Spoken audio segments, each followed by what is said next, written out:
Hello, আসসালামু আলাইকুম। কেমন আছেন সবাই? আশা করি সবাই খুব ভালো আছেন। শীত যাই করছে, গরম আসি করছে। এই সময় স্কিন এত বেশি ড্রাই হয়ে যায় যে হাইড্রেশন ধরে রাখা একেবারেই অসম্ভব হয়ে যায়।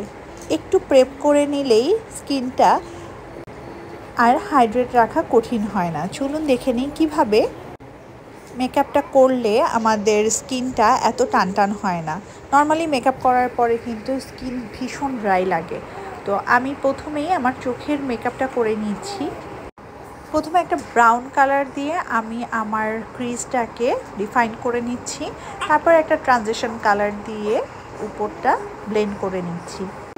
একটু ডার্ক করে করছি কেননা এখন আমার ওজন বেড়ে যাওয়ার ফলে আমার ক্রিজটা একটু কম দেখা যায়। তারপরে একটা হালকা মেরুন কালার দিয়ে আমি পুরো লিডটাকে ব্লেন্ড করে নিচ্ছি। একটু ব্ল্যাক দিয়েছি সাইডে এবং এবার দিচ্ছি গ্লিটারি একটা শিমার। স্কিন যেহেতু ড্রাই তাই ফার্সেলির এই অয়েলটা আমি ভালোভাবে মুখে আগে দিয়ে নিচ্ছি। 2 থেকে 5 মিনিট ওয়েট করার পরে আমি ময়শ্চারাইজারটা ইউজ করব। ময়শ্চারাইজার ভালোভাবে দেওয়ার পরে দিয়ে দেব হচ্ছে স্ম্যাশ বক্সে এই গ্লো ভিটামিন। যেহেতু আমার পোর নাই তাই আমি আলাদা করে কোনো প্রাইমার ইউজ করছি না।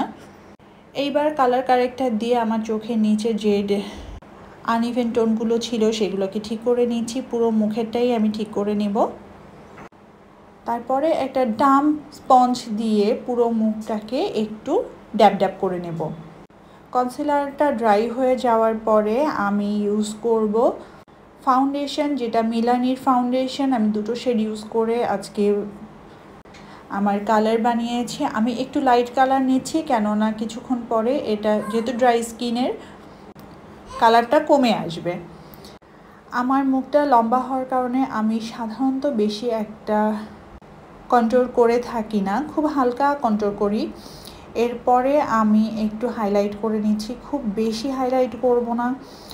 এরপরে যেটা দিচ্ছি সেটা হচ্ছে লিকুইড ব্লাশন। লিকুইড ব্লাশনটা অ্যাকচুয়ালি কোনো ব্র্যান্ডের আমার মনে নাই, পিয়ারে পেয়েছিলাম, কিন্তু খুবই স্মুথ এবং খুবই ভালোভাবে স্কিনের সাথে মিশে যায়।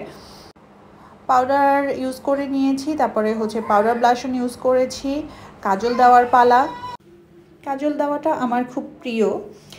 কাজলের পরে ইউজ করব হচ্ছে মাস্কারা। হালকা করে মাস্কারা দিচ্ছি ববি ব্রাউনের।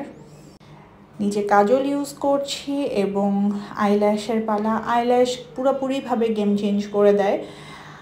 বব কসমেটিক্সের লিপস্টিক ইউজ করছি। এখানে 12টা শেডের লিপস্টিক আমার ছিল। তোমরা যদি চাও আমি তোমাদের সাথে প্রতিটা শেড আবারও একবার রিপিট করব। এবারটা আমি তোমাদের সাথে শেয়ার করেছি আগেই। লিপস্টিকের যে এন্ডটা আছে সেটাকে একটু ব্লেন্ড করে দেওয়া, এবং আমার কপালটা যেহেতু একটু বড় লাগছে তো আমি একটু কন্ট্রোল করে নিয়েছি। হাইলাইটের পালা। আর এই হচ্ছে আজকে আমার ফাইনাল লুক। সাবস্ক্রাইব করতে একদমই ভুলবে না।